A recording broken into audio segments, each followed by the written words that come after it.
ఈరోజు ఈ గుడికి స్పెషల్ ఏంటంటే, ఈరోజు స్వామివారి కళ్యాణం అండి. అంటే ఈ గుడి స్థాపించిన రోజు 15వ వార్షికోత్సవ సందర్భంగా ఈరోజైతే చాలా గొప్పగా అయితే అన్నదాన సంతర్పణ కూడా చేస్తున్నారండి.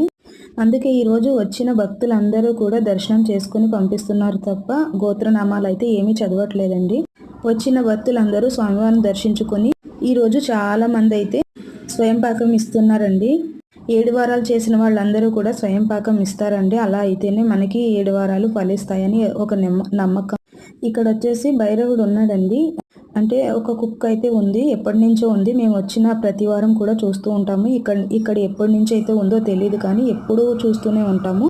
ఈ భైరవుడు సాయిబాబా గుడిలోనే కాదండి, వెంకటేశ్వర స్వామి గుడిలో, ఈశ్వరుడి గుడిలో కూడా ఉంటారు. చాలాసార్లు అయితే చూశానండి నేను.